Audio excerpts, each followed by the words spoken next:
But it has all become very real for us, you know, over the past 10 years. And we do keep what is called a Bible.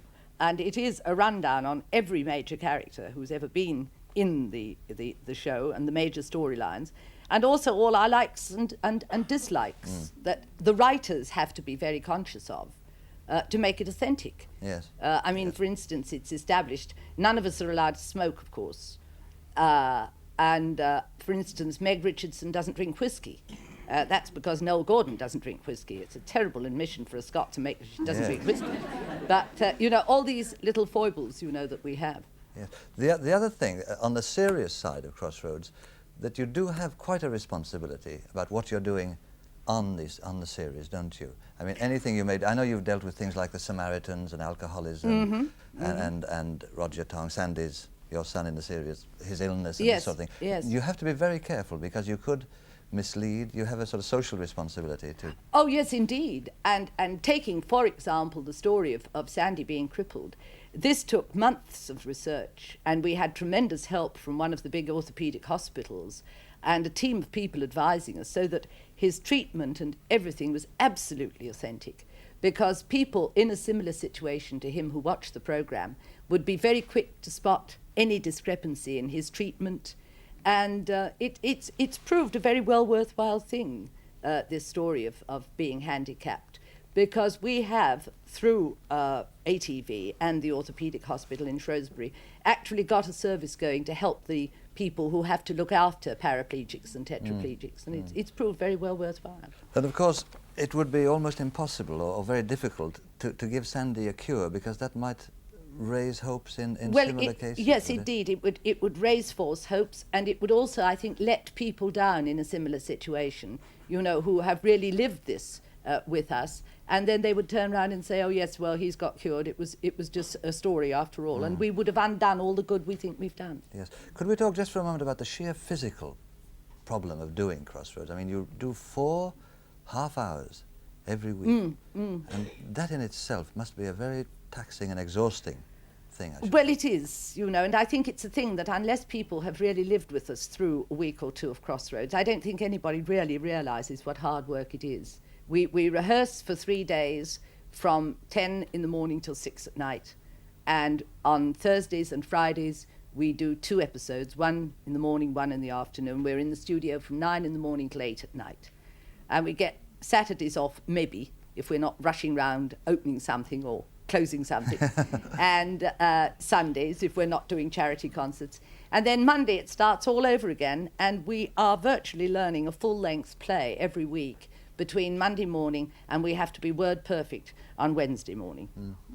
And what sort of effect has it had on the characters? I mean, their private lives. I mean, you must have to meet people almost in a dual role.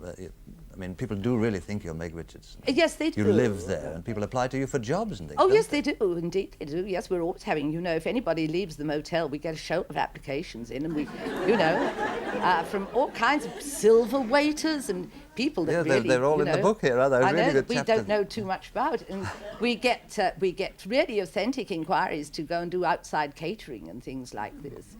But as far as our private lives and our social lives are concerned, you have to virtually give that up.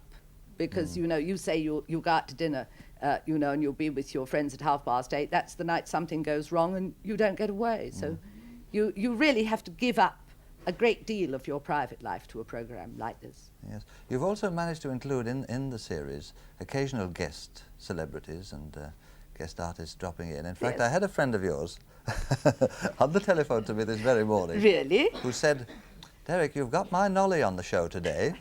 Now, need I say more? I've got a very good idea who that is. He said, all I had to say to you was, have you ever got sorted out with the ferrets? I'll kill him. I really will kill him. It is, of course, for everyone else's benefit, dear Larry Grayson. I think there he is, dear Larry Grayson. But you know, I swung a great thing on Larry. I don't know if he's told you this. Have you heard about the writ I served on him? Yes, at the Palladium. No, on his opening night in the pantomime. Ah. Because he said such dreadful things about me at the Palladium. You know, that I was lame and I was very old and I was blind and I was deaf. And I said to him, I'm going to serve a writ on you, you know. And a barrister friend of mine did draw up the most marvellous writ. And I went and served it on him on his opening night. Yes. That took him aback. For once, he was speechless. It didn't take him very far aback, if I may say so, because you know where that writ is now? No. It is framed on the wall of his house, and he's very proud of it, yes. Yes, he shows all his friends, you know. He's a character. Again, turning to a more serious note, like all popular programs and programs that appeal to masses of people, we get our critics, don't we? I mean, I get them on Mr. and Yes, Mrs. You indeed. get them on Crossroads. How do you answer people who say it is trivial and it's rubbish and it's so on? Well, of course, the trouble is, Derek, that you can't answer critics. We get a terrible drubbing in the papers, I think, as most popular programmes do. But the thing I find so unfair is that they are measuring us up against a product, perhaps like Play of the Month, Play of the Week, or whatever, that takes 3 or 4 weeks to do what we do in 3 days.